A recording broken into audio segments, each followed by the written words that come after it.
দেখুন কেমন হয়েছে দেখতে, খেতেও কিন্তু ভীষণই সুন্দর হয়েছিল। আজকের এই পান্তুয়া কিন্তু আমি ছানা ইউজ করিনি, বানিয়েছি ব্রেড দিয়ে। খুব সহজেই বাড়িতে বানানো যায় আর বানানোও খুব ইজি। আপনারা যে কেউ এই মিষ্টিটা অনায়াসেই বাড়িতে বানাতে পারবেন। তাহলে চলুন দেখে নিই আজকের মিষ্টিটা আমরা কিভাবে বানালাম।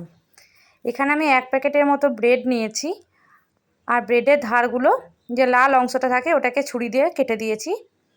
আর তারপর ছোট ছোট টুকরো করে মিক্সির মধ্যে দিয়ে ব্রেডটাকে একবার ভালো করে ঘুরিয়ে নিয়েছি। আর এর মধ্যে 2টো এলাচ দিয়ে দিয়েছি ফ্লেভারের জন্য, এলাচের ফ্লেভারটা ভালো আসবে। দেখুন ব্রেডটাকে এইভাবে ঝুরঝুরে করে নিতে হবে। এখানে আমি আধ কাপের মতো দুধ নিয়েছি আর এখানে 2 চামচের মতো গুঁড়ো দুধ দিয়েছি। লিকুইড দুধের সঙ্গে গুঁড়ো দুধটা ভালোভাবে মিশিয়ে নিয়ে এই যে ব্রেডটা গুঁড়ো করে রেখেছি এরপর একটু একটু করে দিয়ে একটা নরম ডো তৈরি করে নিতে হবে। যদি মনে হয় কারোর একটু শক্ত লাগছে তাহলে সে আর একটু দুধ দিয়ে নরম করে নেবেন। ওদিকে ডোটা আমাদের রেস্টে থাকুক আর এদিকে একটা চিনির শিরা তৈরি করে নিতে হবে। তার জন্য মেজারমেন্ট কাপের 1 কাপ চিনি আর 2 কাপের মতো জল নিতে হবে। এখানে কিন্তু আমি শিরাটা তৈরি করিনি, আপনাদেরকে দেখানোর জন্য আমি মাপটা দেখিয়ে দিলাম। কোনো জিনিসই কিন্তু ফেলা যায় না।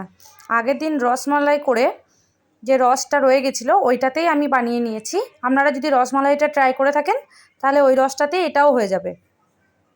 এখানে আমি মিডিয়াম সাইজের লইগুলো কেটেছি, এরপর 2 হাতে চাপ দিয়ে গোল গোল শেপে গড়ে নেব। আর হ্যাঁ, এখানে আমি ব্রেডটা মাখার সময় 1 চিমটে বেকিং পাউডার দিয়েছিলাম, আপনারাও দেবেন, তাতে বলগুলো একটু সফট হবে। মিষ্টিগুলো গোল গোল শেপ দেওয়ার সময় আমি তেলটা গরম করতে দিয়েছিলাম। আর তেলটা একবারে লো টু মিডিয়াম ফ্লেমে রাখবেন, যেন একবারে গরম না হয় তেলটা। গরম যদি হয় তাহলে ওপরটা লাল হয়ে যাবে আর ভিতরটা কাঁচা রয়ে যাবে। এভাবে আমি উল্টে পাল্টে দুটো দিকই ভালোভাবে লাল লাল করে ভেজে নেব। মিষ্টিটা কিন্তু খুব কম সময়ে বানানোও হয়ে যায় আর খেতেও খুব টেস্টি।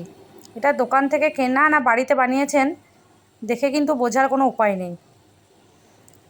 একবার বাড়িতে ট্রাই করুন, বাড়ির সকলকে করে খাওয়ান, অবশ্যই সবার খুব ভালো লাগবে। মিষ্টিগুলো আমি এখানে লাল লাল করে ভেজে নিয়েছি, এরপর সবগুলো তুলে নেবো একে একে। এরপর চিনি শিরায় ডুবিয়ে কয়েক ঘন্টা রেখে দিলেই মিষ্টি রেডি। দেখতে কি সুন্দর হয়েছে না, খেতেও কিন্তু ভীষণ সুন্দর হয়েছিল। মিষ্টিগুলো নামানো শেষ। এরপর চিনির শিরাটা যেটা বানিয়েছিলাম সেটা বন্ধ করে রাখা ছিল, হালকা একটু গরম আছে এই অবস্থায় মিষ্টিগুলো চিনির শিরার মধ্যে দিয়ে ঘন্টাখানেক মতো রেখে দিলেই রেডি। দেখুন আমার মিষ্টি পুরো রেডি, এরপর খেয়ে দেখার পালা। খেতে ভীষণই সুন্দর হয়েছিল। ভিডিওটি কে কোথা থেকে দেখছেন একটু কমেন্ট করে বলুন। আর ভিডিওটি যদি ভালো লাগে প্লিজ একটু শেয়ার করে দেবেন, প্লিজ একটু শেয়ারে একটু লাইক করে দেবেন, আপনাদের কাছে রিকোয়েস্ট। আর আপনি যদি আমার চ্যানেলে নতুন হয়ে থাকেন তাহলে চ্যানেলটি একটু সাবস্ক্রাইবও করে দেবেন। সকলকে অসংখ্য ধন্যবাদ এতক্ষণ ধরে ভিডিওটি দেখার জন্য। দেখা হচ্ছে পরবর্তী ভিডিওতে।